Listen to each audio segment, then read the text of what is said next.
So I'm over here with Luke Evslin, who is one of the owners over here at Kamanu Composites. And this is our first look at OC1 canoeing. We're going to try and figure this thing out, help us in our stand-up. So maybe if you can just run us through like the basics on the canoe for people who are not necessarily familiar. You know, how does it work? How do we rig this thing? Okay.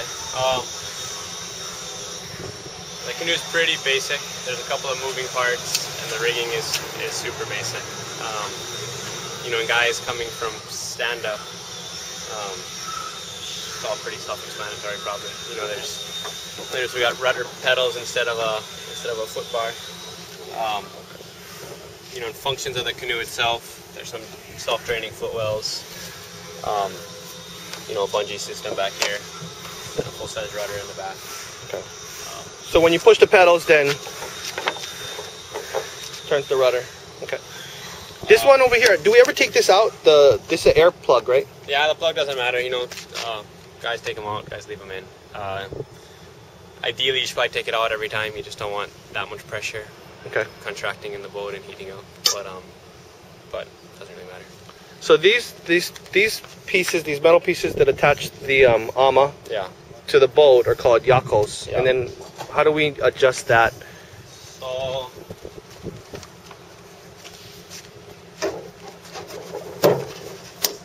everything rigs together with this snap pin setup. They're like pretty foolproof then? Yeah, no, it's all pretty easy. You can see there's two settings on the front of the ama.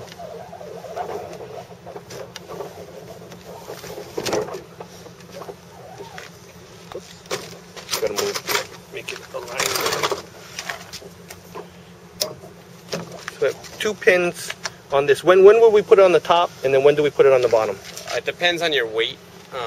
Somebody really heavy is going to run it on the bottom, and somebody light's going to run it on the top. Heavy means like 190 and above probably would run it on the bottom, or a real novice. So if I'm 205, then I'd run it on the bottom?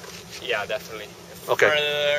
Especially if you're novice, you know, starting out, it just depends on how far down you're putting the back in. Okay. Since you're heavier, or for a more novice person, they're going to put the back yako deeper in, which is going to level out the ama on the water. And in order to bring the nose up a little bit, you put it on the bottom pin. Whereas a lighter person or somebody more experienced who's going to run it a little bit more tippy, they'll put the yako in, you know, quite a bit less, which will make the trim of it like that. So you put it on the top pin, and it'll level it out. So the basic gist is that if you're heavier or beginner, then you want the boat kind of leaning on its side so that doesn't flip. Yeah. Okay. Just as you get the balance together. And then once you can balance it without flipping too much, would a heavier person move the front? Yeah, it depends. You know, somebody in the 230 range would probably still keep it on the bottom, especially in rougher water. The main thing is that to keep the water line on the ama pretty long when you're in the surf. You just want to keep the nose from burying. But if you're in the flat water, you can pretty much run it on the top pin anytime. Okay. On this particular ama. Okay. Oh, you mean you have different amas for? Well, I mean just for the Pueo. Oh, okay. So the front one has a pin on the ama side. Yeah. This one it has a pin on the boat side, but you have an adjustment, right? Yeah, we put a screw adjustment system on the back, just so it gives you infinite adjustment. Instead of some boats have pins on the back as well. You know, a pin, you're kind of set with, say, 3 layers of adjustment or something. Whereas with a screw system, you can put it wherever you want. Okay. And a beginner or heavier person would put the thing pretty much all the way down? So a beginner, is going to put it down. The further down you put it, obviously the more left the boat is going to lean. You know, and as you get better, you slowly pull it up. Okay. And ideally, you're just working to get the boat level in the water. Okay. And you can sit back and just feel the levelness. But the main thing is that you're not uncomfortable on the boat, you know, and you're not leaning left the whole time. How often are you trying to get the ama to come out of the water? You know, when they fly it and it comes out? On this ama, it's not really as crucial. This ama runs really well on the water and is designed to run on the water, so you don't really have to pull it out all that much. So, you know, I always tell beginners, don't even worry about it. You know, main thing, you want to be able to brace on your right side so that you, in case the ama comes up, you can catch it. But when you're surfing, you don't have to really worry about popping it up all the time. Okay. And then on this kind of on this kind of boat, for those of us who aren't really that familiar, I guess some are made more for flat water and some are made more for, you know, ocean swells, bigger ocean swells and so on. Does this have a preference? You know, the Pueo was designed to be real all around. It's not designed to strictly be a downwind boat. You know, a lot of boats are sort of designed around the Molokai Channel and designed to go as fast as possible from Molokai to Oahu. So, you know, the Pueo, that was not our intent from the start. We wanted it to be a good coastal boat and a good all-around boat. You know, a boat that somebody can jump on for the first time and feel like it's moving fast. You know, not just in the big surf. So the boat definitely seems to excel in flat to medium water. You know, and it's competitive with the rest and the rougher stuff. And even in upwind, it seems to be pretty easy, actually. Upwind is, yeah, I mean, upwind is definitely solid. And, you know, we don't have a lot of upwind races, but just for, like, general training, you know? Yeah. You start in one spot, you go upwind. I mean, I almost would not do that on my stand-up because it's painful. Yeah. No, it's easy to go upwind. And definitely, guys, everybody who comes from a stand-up to a one-man, you know, if they sit in the Pueo and they go upwind and think, oh, my God, this is... It's like nothing. Yeah. It's a totally different... Yeah, it's not even close. Yeah. So on something like this, you could actually use it for maybe like flatter conditions or even lakes like on the mainland. Yeah. It'd be totally fine. You know, it's definitely a real competitive flatwater boat. You know, and as far as dead glass goes, you know, a lake or something, there's a lot of boats out there that'll work. You know, the main thing is kind of finding what you're comfortable on. Okay, so let's look at this seat. You got different kind of seats? Yeah, we got, just as examples, I got 3 seats here. Okay.